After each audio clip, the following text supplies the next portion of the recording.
Welcome everybody and good evening, and thank you for joining us for our latest webinar on the advancements in low vision aids with Dr. Keziah Latham and Andrew Miller of Anglia Ruskin University. I'll put my teeth in. We're very grateful to them for joining us this evening. So firstly, what is low vision? So low vision is a condition that significantly impacts daily life and cannot be corrected with standard glasses or contact lenses. And many people living with conditions like macular degeneration may be receiving treatment but can still experience low vision.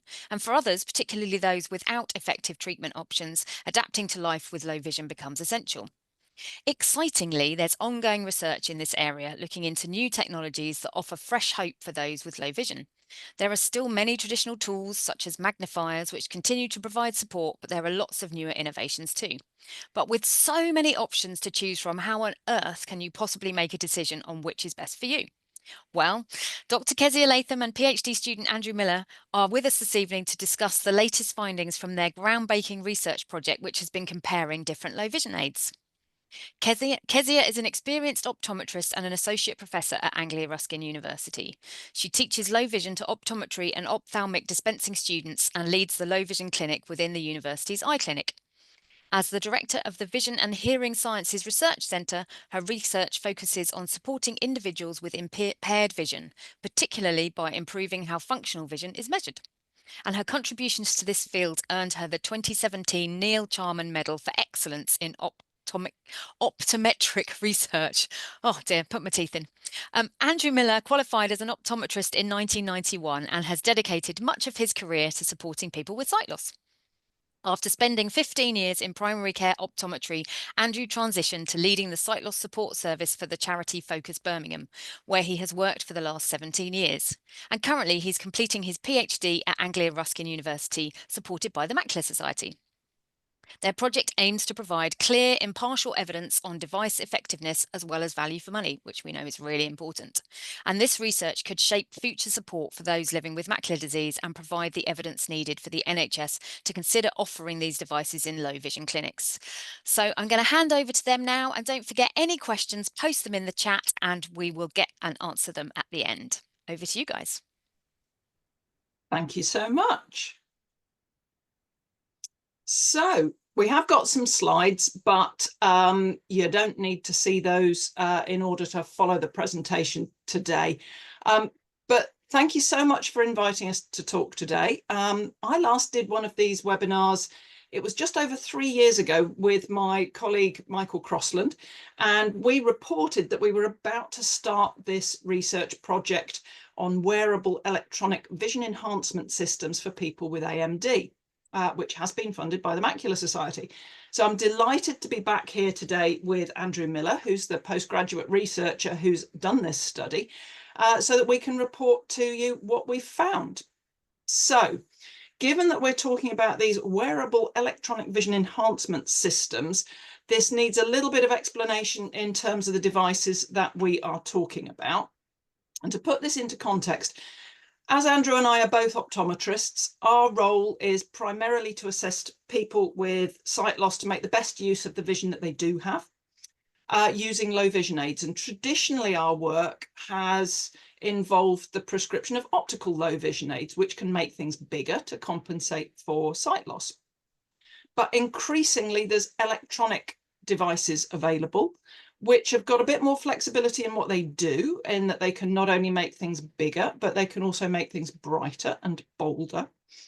And not only are there mainstream devices that can be used electronically, things like your smartphone, but there are also devices which are specific for people with sight loss. And these tend to go under the umbrella term of electronic visual enhancement systems, or EVIS for short. So, Andrew, could we go to next slide, please? Doing my Chris Whitty bit there. So, all of these EVIS devices consist of a camera to capture an image and a screen to present that image, which is manipulated in some format. Now, there are different ways of having EVAs. So the traditional EVAs is a sort of a desktop device where you might have a platform that you put the device that what you want to see on that platform. And then the camera takes a picture of that and presents it as an image on a much larger monitor in front of you, like a computer monitor. But there are also pocket EVAs, and those tend to get shortened to PEVAs or PVAs. And you also now have wearable EVAs, which for shortness, we have decided to call WEVAs, as wearable electronic vision enhancement systems. So WEVAs that we're going to be talking about through the rest of the talk this evening are assistive technology for people with visual impairment. They're head-mounted devices that incorporate a camera and screens in front of each eye. And as they're head mounted, they provide hands-free magnification, but not only magnification, but also further image manipulation, like in changing the contrast or the brightness of the image. And they've got the flexibility to manipulate images that are from objects at near, at intermediate, and at far working distances. Now, there's two main forms of WEVAs, and they're shown on the slide if you have got access to those. So the enclosed type is pictured at the top. And basically the enclosed type is like a virtual reality goggle. So it's something that fits over your eyes and blocks out the image of the rest of the world. And it's held on your head with an elasticated strap that holds the goggle on. Now, these provide a relatively wide and bright image, but the headset is quite heavy and it is enclosed, so your vision is cut off from the rest of the world as it is. The second type of WEVAs is a non-enclosed or spectacle style, and on the slides that's pictured at the bottom. Now, this looks a little bit more like a pair of sunglasses, but it includes a camera sort of in the bridge of the spectacles, and it includes screens in front of the eyes that are positioned behind the tinted lenses that look like sunglasses. Now, these are lighter. They're still heavier than a standard pair of spectacles, but they're lighter than an enclosed device. And they do have a real world view around the edge of the glasses. You're not completely cut off. But these do provide a slightly narrower image and not quite as bright an image. Now, these devices have got potential because of the range of the things that they do. So the specific purpose of this project was to consider WEVAs and investigate their use for people with AMD relative to their usual low vision aids to see if these are better than things people might already have. Now, when we started the project, we started by searching for previous work to help us discover what others already knew. So we can go on to the next slide. Brilliant. And then work out what areas needed some further research. So what we already knew is that, well, obviously AMD is common. It happens to older adults. Technology is known to be useful for people with sight loss, but older adults do interact with technology differently. In terms of WEVAs, what we know about those is that they can improve measures of vision. So if you look at a letter chart with them, you can tend to get further down the letter chart with the WEVAs on compared to with it off. And WEVAs can assist with activities of daily living. So not just vision charts, but also the sort of tasks that you might want to do on a day-to-day basis. There's some minor adverse effects reported, but not terribly major ones. So these seem to be relatively safe to use. But there were a number of things that weren't clear from the studies that had been done already. So a lot of the early studies have used mixed populations where people were included with lots of different forms of sight loss. So the benefits to people with macular disease specifically were a bit difficult to tease out. And because of these mixed populations, they tended to include more younger, earlier adopters of technology. So older adults were also underrepresented in these studies. A lot of the studies that looked at the benefits of weavers tended to compare performance with the devices to performance without the devices. And that's all very well. Obviously, we want the weavers to make an improvement. But if something's going to be cost effective or valuable to somebody in their real life, it not only has to be good, but it's got to be better than the things that people are using already. Other things that hadn't been looked at was long-term use, cost effectiveness, and there'd been very few studies that had used a quality research methodology like a randomized controlled trial design, which is the sort of gold standard within research. So we wanted to address some of those limitations with the work that we were doing. And it was also very important to us to include people with AMD throughout the project. So although we're reporting the findings of the main trial here tonight, we did spend a lot of time in the run-up to doing that, consulting people with AMD in order to design the trial as well as we could. And that was done in terms of finding out people's initial responses to the technology, in working out which device we should include in our trial, and in terms of the choice of the outcome measures, which are the things that we want to measure to answer the questions that people wanted the answers to. So at this point, I'm going to hand over to Andrew, who's actually done this work, to tell you about the trial and about what we've found. Okay, thank you, Kez.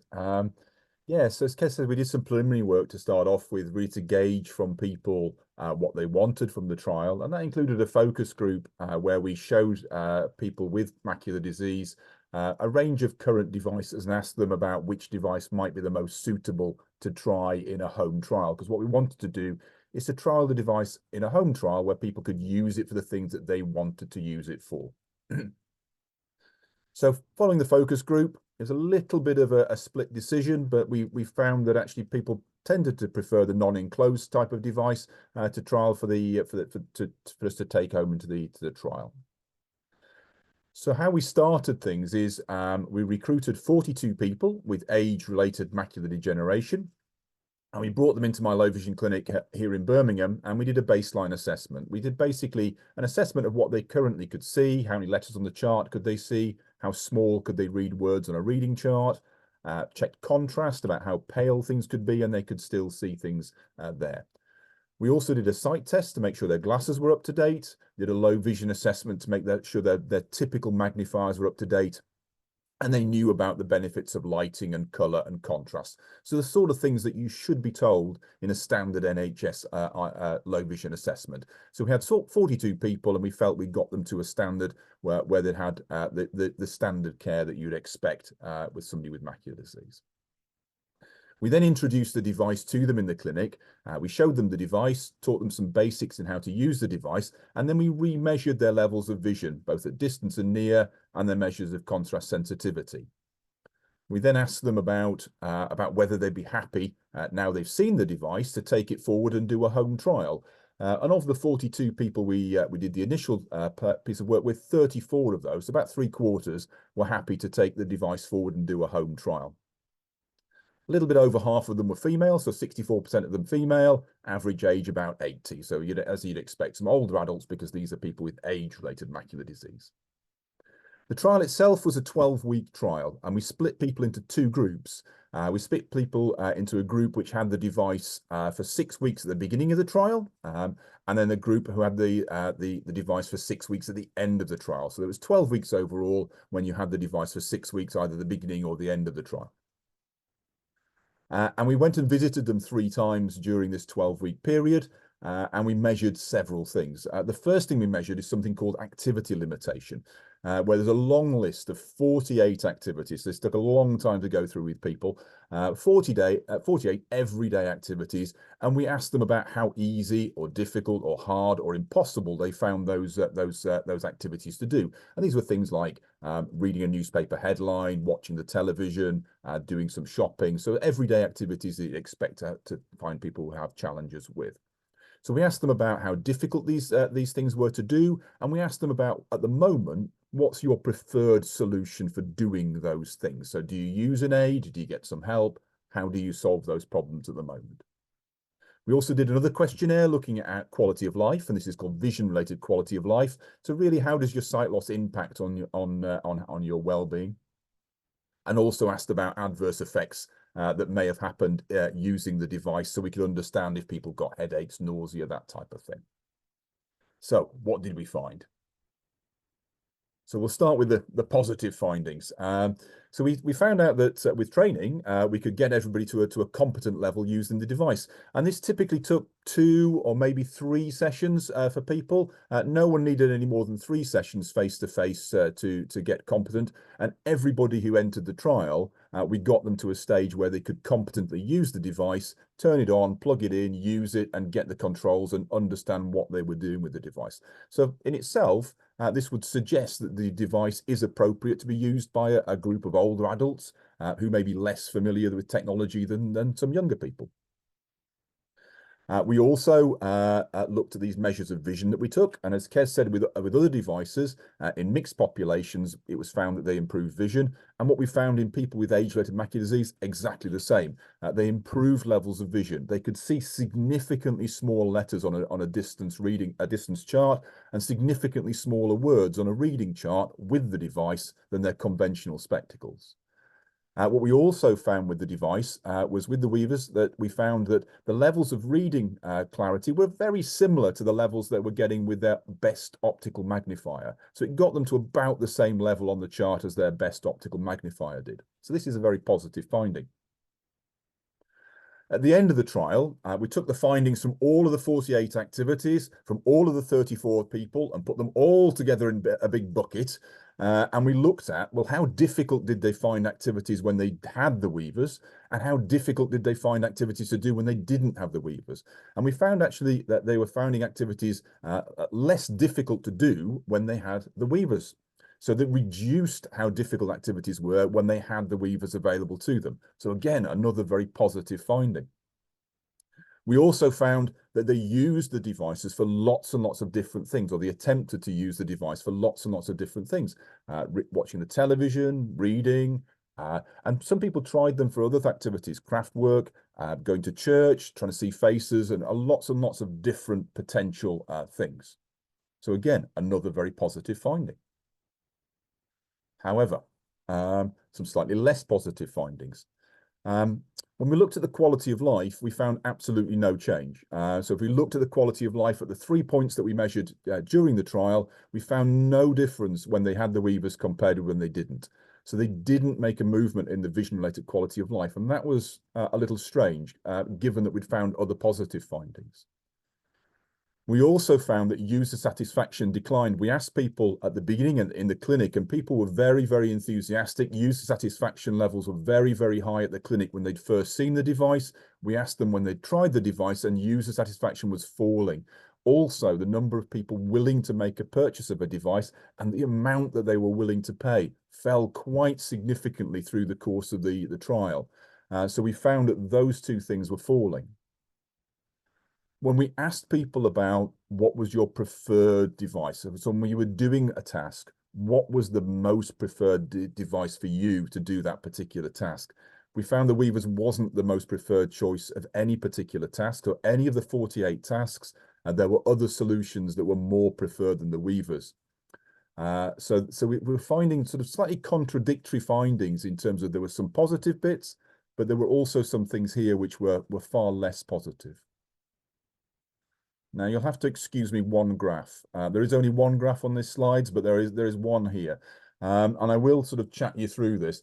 Now what this graph is showing you is at the end of the trial, we asked people, well, for each of these 48 things that we've talked about, whether it's reading newspaper headlines, or reading your mail, or reading small print, or watching the television, how was the weaves compared with your current solution? So compared with the thing that you use right now, was the weavers better? Was it worse? Was it about the same? And what we're hoping to see on this sort of graph is lots of green, because green was telling us positive things, that the weavers were better than what they could do at the moment.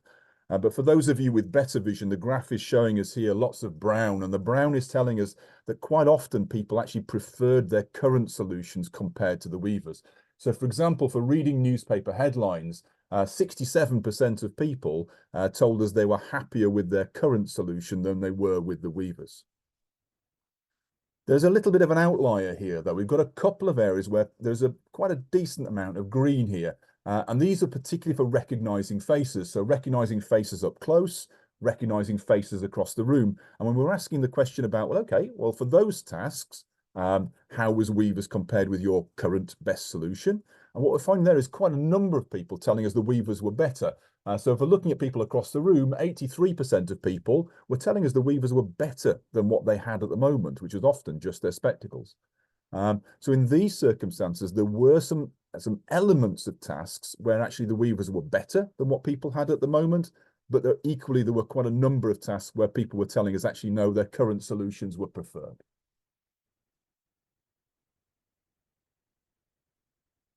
So we've got these seemingly sort of quite contradictory sort of findings. We've got some positive things in terms of the levels of vision and some of the overall activities, but then we start breaking the activities down and we start asking people about whether they're satisfied with the device and whether they prefer to use the device, and we were finding far less positive results as far as that's concerned. So we needed to sort of explain why there was this difference between these seemingly sort of quite contradictory areas.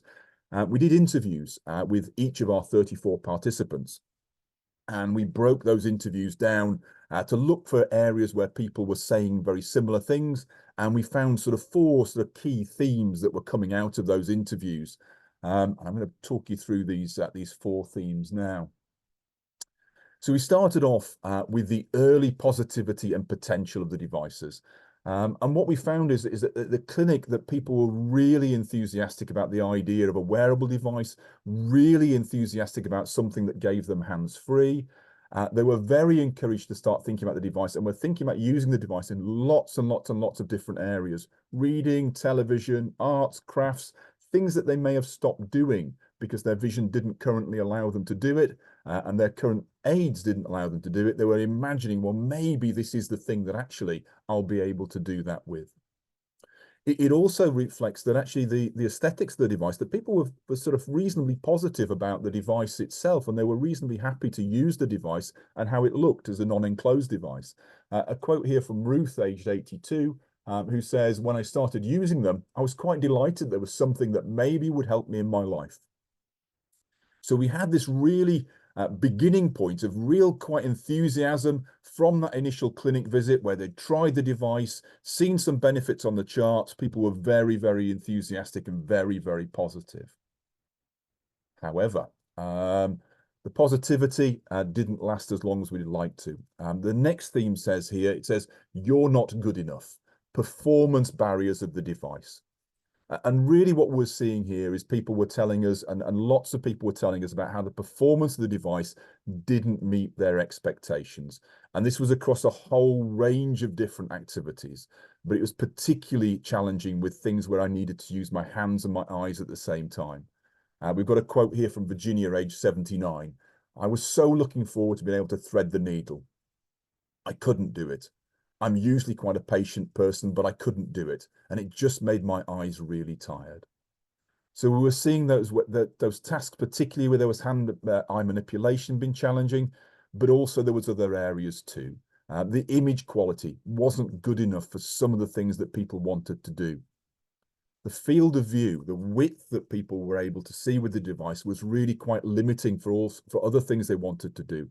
If they were trying to view the television, for example, trying to read over a larger area, the device didn't give them as wide a view as they'd like to have seen to be able to allow them to complete the task in the way they'd expected to be able to complete it. Now, some of the people we talked to firmly blamed the device. It's the device's fault and it needs to be changed. Other people felt that actually there may have been a little bit of a gap, that maybe they'd sort of imagined the device being slightly different to how it was actually going to be, that imagined it almost like a magical pair of spectacles that had put my vision back to how it was 20 years ago. And that might have been a little bit too much to have expected from the device itself. The next theme, it's "You're annoying," practicality barriers of the device. And this is talking about areas where the device didn't fit in. We heard numerous tales of annoyance, bother, faff of the device. In fairness, one of my participants taught me a new word. It's not a rude word, I'm led to understand. It's phyke. And he said, go and Google phyke. That's what these things are. And I did. And phyke apparently is a Scottish word meaning bothersome. And this is something that we found where these devices may not have fitted into people's lives as we would have expected them to. A quote here from Marilyn, or a couple of quotes from Marilyn, aged 80, who says, it was a combination of a lot of things. I got frustrated with it, and by then I'd given up. The faff that went with it wasn't worth it, and by and large, I manage adequately, and it's so much easier than using that. So this is not about performance. This is about how the device fits in and about how flexible it is. What we're finding is that people, because we didn't let people walk around in the device for the fear of tripping and falling, that limited how the device was able to be used. If I want to recognize faces with the device, I want to be able to walk to the door and then use it while I'm doing that. If I can't do that, that means it doesn't fit in with my life. It also was about the setup time, how long it takes to turn the device on, plug it in, bother putting the thing on. And that really sort of, as I say, it could be a challenge to its use. I want to share one more quote with you that Marilyn gave me, because this for me really sort of showed me and illustrated to me the huge difference between the performance of a device and about the practicality and how it sort of fits in with her life. Marilyn, who'd already told me this thing was a bit of a faff and a bit of a nuisance, also told me this. She said, the most enormous pleasure, the most enormous plus that I got from it was an emotional one, because my grandchildren came to see me and I was able to see their faces. And I found that quite overwhelming. So that was a massive, massive plus, because my younger grandchildren, I'd never seen their faces properly. I can't tell you how wonderful that was. So we had this lady who was telling me about the huge positivity about using the device to recognize faces and to see her grandchildren, something she's not done because her grandchildren were relatively young and she's had macular disease for a number of years, and how positive that was, but then how the device was still annoying and bothersome because of the faff in getting it set up. The final theme, we can fix this together. And this is capturing a whole range of different things here, really. It's capturing a little bit about how the hopes and expectations of people weren't fully realized by the device that we tried, and about how that really sort of wasn't meeting their expectations. But it also captures the fact that at the end of the trial, people were still quite enthusiastic about the idea of a wearable. That positive idea about something that I could use with my hands free is an idea worth hanging on to. And it's an idea that's worth really improving on, because this would be really something that would be very useful to me as somebody with macular degeneration. It also captures a sort of a sense that actually that some of the fundamental flaws in the device may have been due to sort of a lack of thought and a lack of inclusivity in the design of the device. A quote from Robert here, aged 87, who said, I like the concept, but I don't think anybody who's been involved in the design of it has ever been blind. And people really were wanting to take a little bit of ownership here. And let me tell you how we can improve these things and make these things work better for us. The fact that a device was over 2 units was a real problem for people. The fact it had a cable was a real problem for people. The fact they couldn't walk around was a significant challenge for people. So there are ways that they could be improved. So our findings were seemingly contradictory. There were some positive things and some negative things, some initial positivity followed by a follow through which wasn't quite as positive in places, but we've still got a device which people are quite enthused by. So we've produced some guidelines, which I'm going to hand you back to Professor Latham now to walk you through some of the guidelines that we've produced. Okay, thank you, Andrew. Right, so we've got this broad consensus, if you like, that people, there was decreased satisfaction over time, and although it wasn't the ideal solution for everybody or for any given person for all their tasks or for particular tasks for everybody, there were tasks that they performed well on, like the recognizing faces, and they were more helpful for some people than others. So we've certainly got some suggestions for manufacturers on how these devices could be made progressively better in future iterations for people with AMD. But we also want to provide suggestions on how people can work out if these wearable electronic devices are likely to be beneficial for them. So we've got 6 things for you to think about if you are considering having a look at these wearable electronic devices and seeing if they are going to be right for you. So the first thing to think about is, when can I use them? And as Andrew said, most of these devices can only be used while sitting down. So they're used for sedentary tasks. So things like watching the TV, or if you're sitting and reading, so sedentary tasks, but they can be tricky to use for tasks where you need to handle fine things, and it's tricky to walk about in them also. The next point, so number 2, is have a demonstration. We would recommend always testing a device before buying. Don't order anything online without a demonstration, because you need to see for yourself what these things do and consider how they're going to fit into your life. And while you're having that demonstration, point number 3 is to compare different styles of device. So we've talked about the enclosed and the non-enclosed devices, and different people might find that the different styles are more suited for them. So the enclosed devices give you that brighter, wider picture, but they are heavier and bulkier.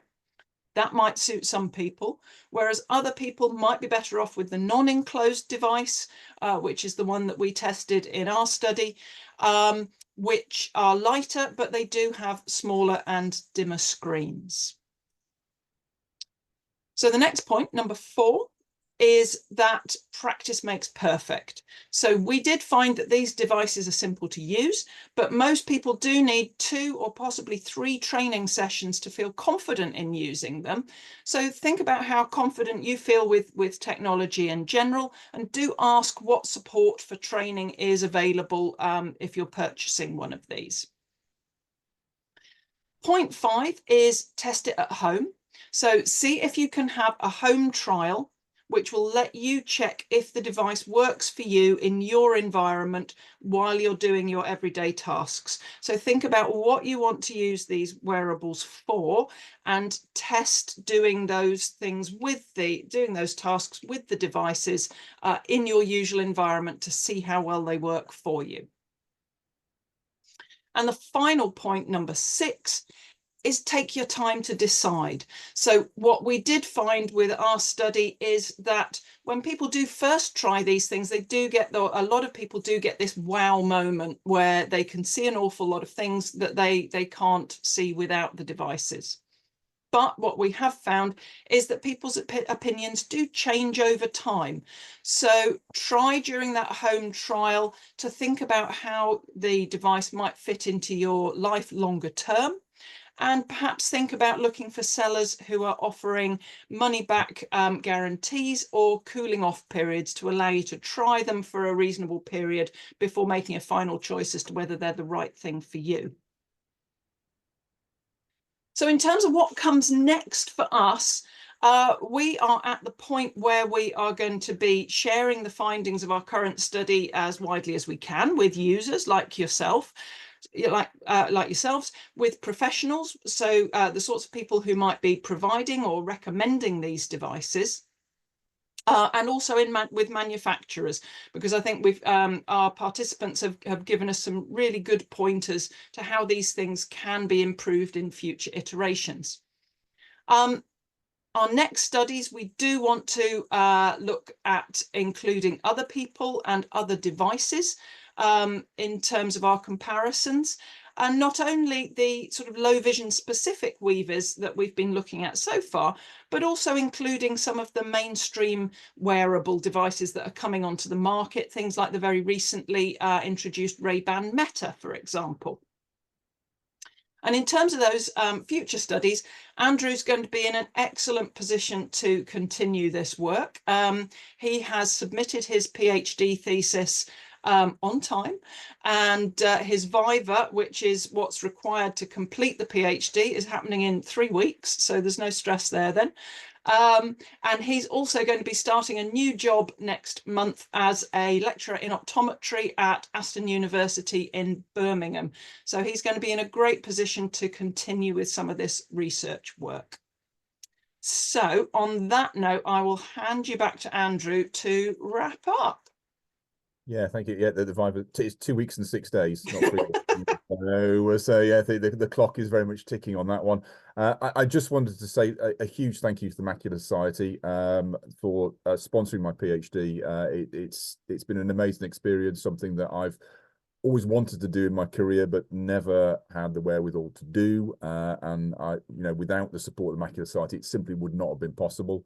So a huge thank you to the Macular Society for funding the work that I've been doing over the last 3 years.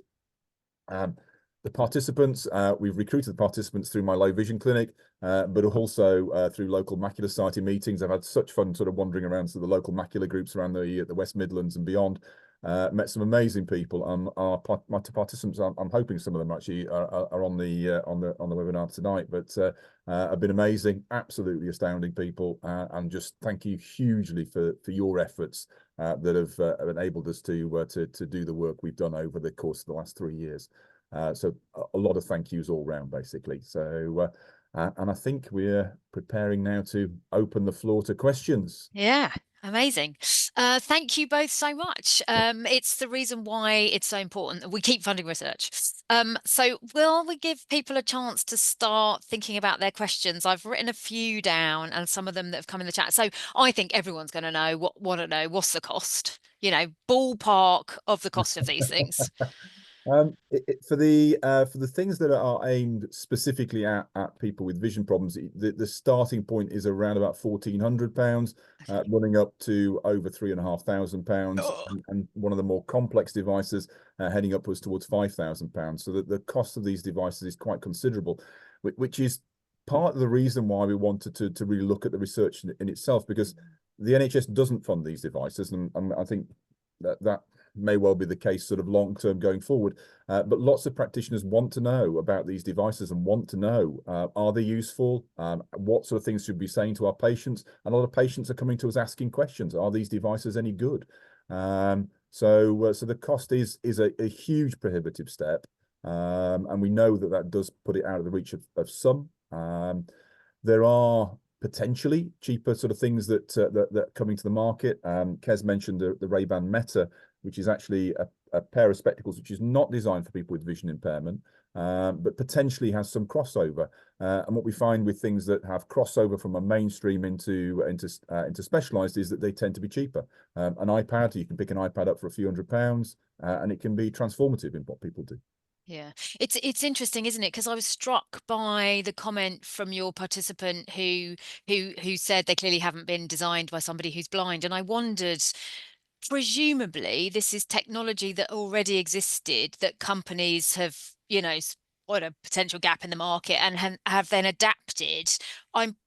Is that right that they weren't initially developed as a sight loss tool? A bit of mix and match, to be honest. Okay. Some of the devices have been designed specifically for people with sight loss. Some of the companies have repurposed technologies, so repurposed headsets, and then applied their own software to the headset. So a bit of mix and match.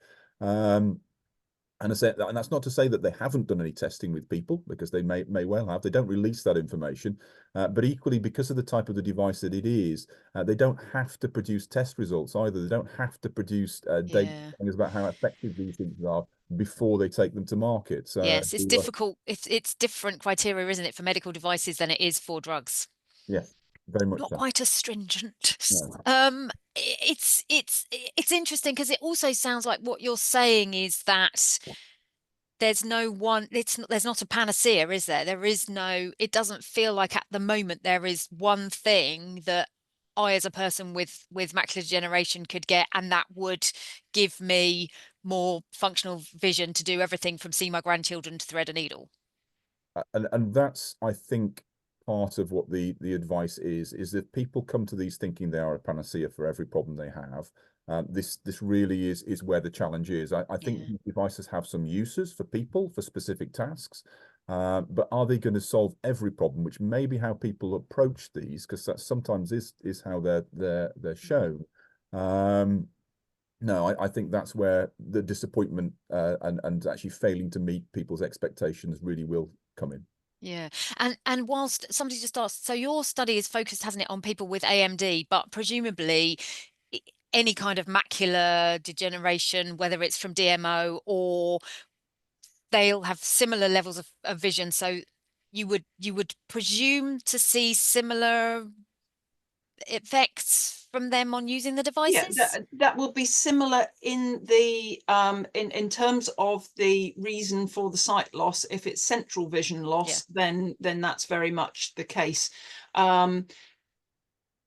People who, if somebody, there's then the interaction with somebody's age and familiarity with Yeah. technology, and what we have found is that people with older people, that it's not just about the sight. It's things like having less sensitivity in your fingers to be able to find the buttons on these devices, Yes. etc., Yeah. which can make them a little bit more challenging to use, in addition to the impact of the sight loss. So I think there's sort of a couple of things to tease out there, but by and large, because the type of sight loss that people with central visual problems will have, then things would be fairly similar.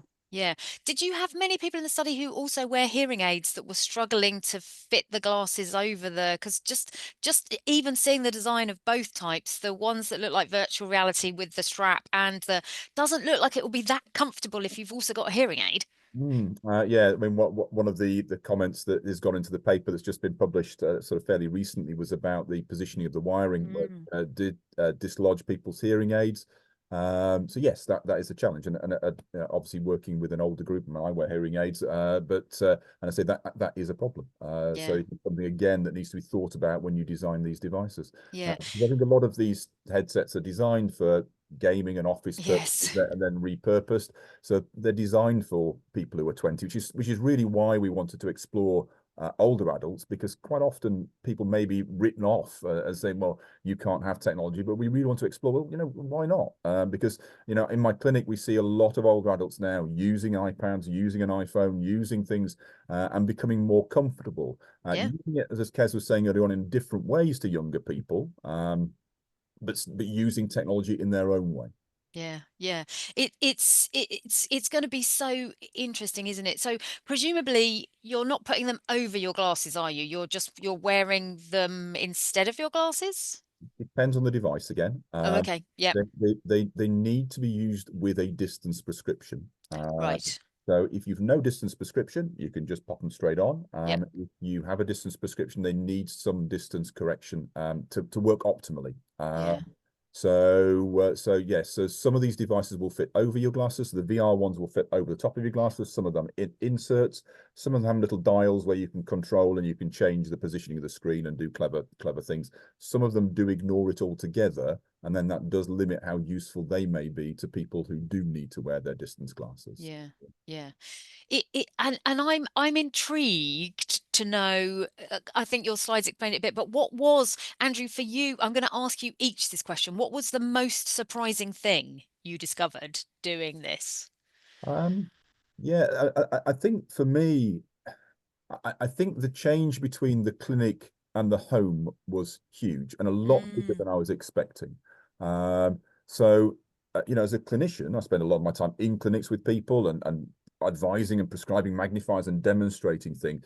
But the big difference between that initial demonstration in clinic and actually then people taking it home, trying it on their own terms, and then, coming back to me and saying, hey, this is what I found now, I've tried it on my own terms. The gulfing difference between that was, I think, was the biggest surprise for me. yeah. What about you, Kez?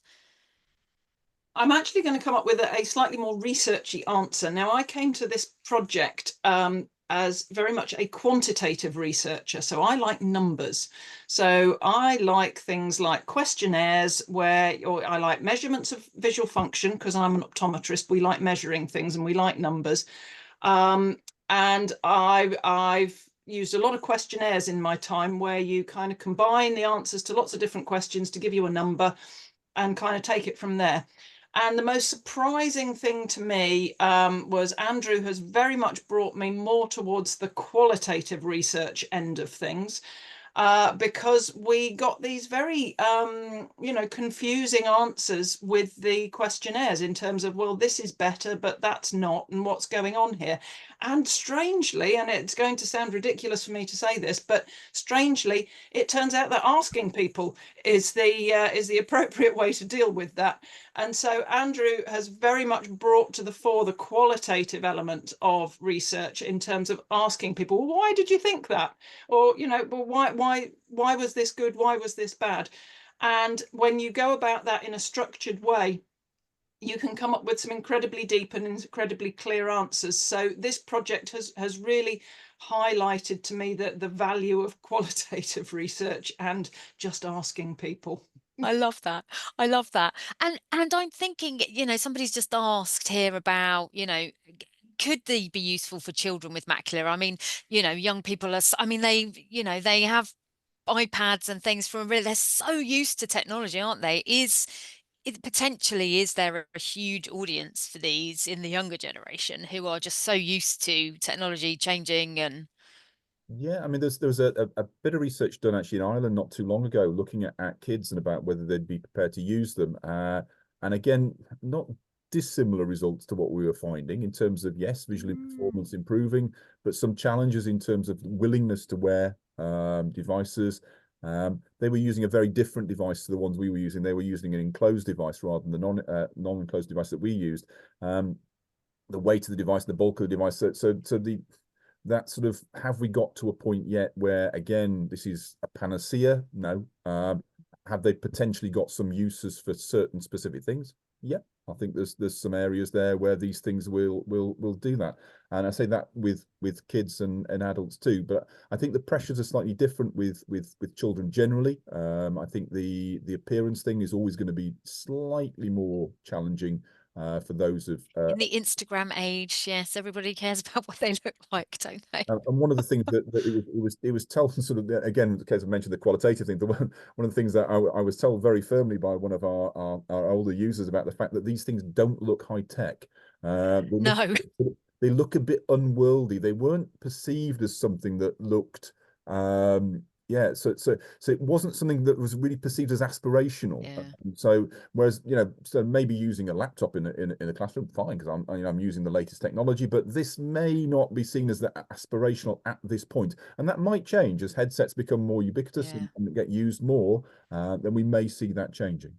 Well, presumably that's what Ray-Ban are trying to do with their partnership with Meta is make it cool, and but yeah, that's to know what the benefit would be in that to people with sight loss is quite difficult to know, isn't it? Because that's not what they've been invented for.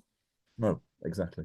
Yeah, presumably the same is true for Google Glass. Does that still exist? Not anymore. No, okay. There was rumours that it was coming back, but we haven't seen it. But yeah, Yeah. that was used for a number of different bits and bobs. But it's still rumoured that it's on its way back. So we will see. So I mean, it's a horrible question to ask, but where do you think the wearable technology solution for people with sight loss might go? Could we see cars now have heads-up displays and all this, can you see that there is a market where people will invent more usable, more desirable, more useful technology that you wear that gives you sight, or do you think it's not that simple?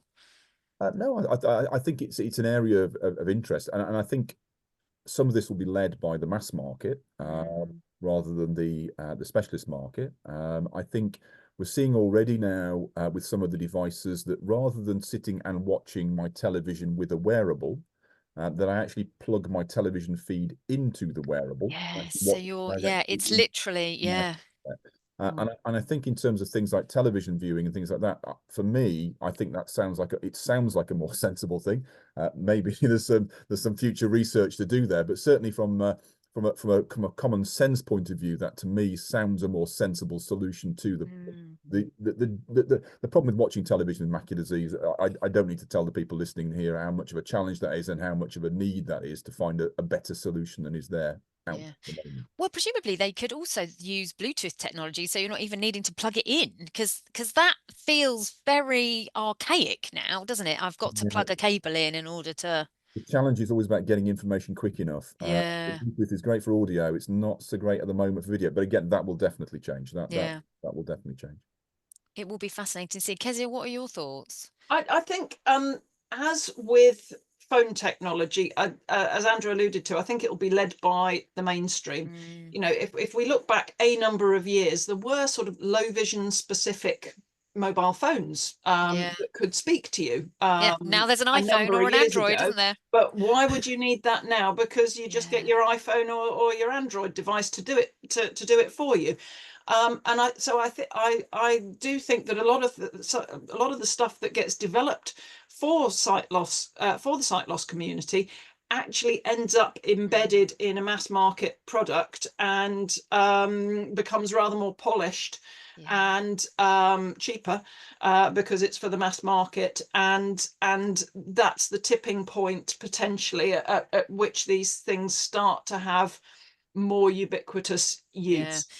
Colin, who's one of my colleagues who himself has sight loss, he has Stargardt. He says Apple have done more for people with sight loss than any other company, and they haven't done it because they're doing it for people with sight loss. They've done it because if you make things accessible for everybody, it's accessible for everybody. I mean, Quite. so yeah, yeah.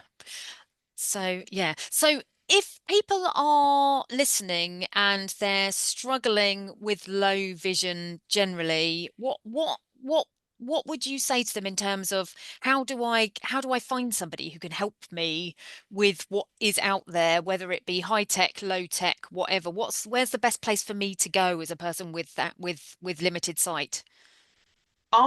My suggestion, I've got a couple of suggestions. So you have now this varies across the four nations, so it's different in England, Wales, Scotland, Northern Ireland.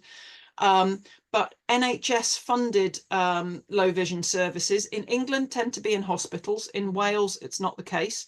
So I don't want to be too prescriptive there. But beyond your NHS low vision clinics, I would recommend that people contact their local sight loss charities. A lot of local sight loss charities have equipment that is available to demonstrate, to purchase, be it optical aids, electronic aids, etc. And they may have the ability to sort of show different devices from different manufacturers. The other place I would recommend that people have a look is the RNIB Sightline directory online, where you can put in your postcode and find services that are local to you, which might well be your local sight loss charity, but it may also give you some other private providers and some other providers in different domains. Yeah. So that's kind of two places that I would definitely suggest checking out for low vision aids. Now, both of those options are likely to come up with places where you're going to have to purchase low vision aids rather than be given them on loan as you would be through an NHS clinic. But that may open up a sort of a broader range of things that are available. And Visionary, who are the umbrella group. Abby, who's listening, I'm hoping is going to start typing some of these into the chat for everybody with some links to the RNIB. But yeah, there's an organisation called Visionary, who are an umbrella group of all the local sight loss charities who also do this. And then you can also, if you call our helpline or email help@macularsociety.org, we can also point you in the direction of low vision clinics and anywhere that can help. And then we also do some of this work ourselves. So yeah, if you're struggling and you're not finding any access to low vision, get in touch. We can put you in touch with somebody.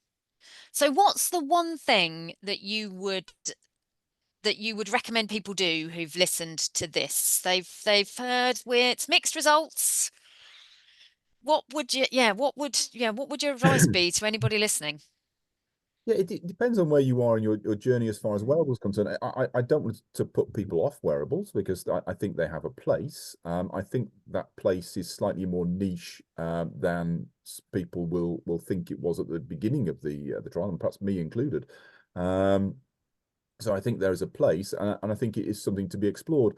I think if it is wearables was something you were still thinking about, I think the things the advice we've really come up with together, it was really to really think about how your views might change, because I say that thing for me was the thing that I really want to get across. These are things are expensive, so we're not saying they have no value and no use, but equally be careful about your initial impressions, because they may be slightly grander than your final impression, because when you first put them on and look around faces, it really does give you a big hit of, wow, this is something really special. And sometimes people start then joining the dots that therefore this will allow me to do this, and this, and they may not do that for you. So that ability just to calm a little, think about whether you can try these on an extended basis, and even if you can't, can I try them with a send it back if I'm not going to, if it's not going to do the thing I want it to do sort of basis. And many companies offer that opportunity for you to do that sort of thing. Brilliant. And I would love your 6 tips. We'll get you to send us so as we can put them on the website, and because they were brilliant. They were 6 very good bits of advice. So we will grab that from Kez and Andrew, and we will make sure that we put it on our website, and we'll potentially put it in the next e-news. Abby, who's in the background typing useful things in the chat, we will make a note of that. Thank you so much. I'm always heartened by hearing research projects, and this was so interesting. I think it's something that we often get asked, what's the best thing? And you give advice based on what you know, but often it's not evidence-based, it's what people have said. So to have been able to fund some really fantastic research that's given us some results is absolutely brilliant, and I hope everybody thinks it was great. Both, thank you so much for your time. Everybody for listening tonight, thank you so much for joining us. We're back in April on the 15th of April. We're just waiting for our speaker to confirm, so watch this space and we will let you know who it's going to be. It's potentially quite an exciting, interesting topic, but we didn't want to announce it without them saying definitely they were going to be with us. So we'll be back on the 15th of April. And in the meantime, look after yourselves, everybody. And we're here if you need us. And thanks, Kez and Andrew. Thank Night you. all. Bye bye.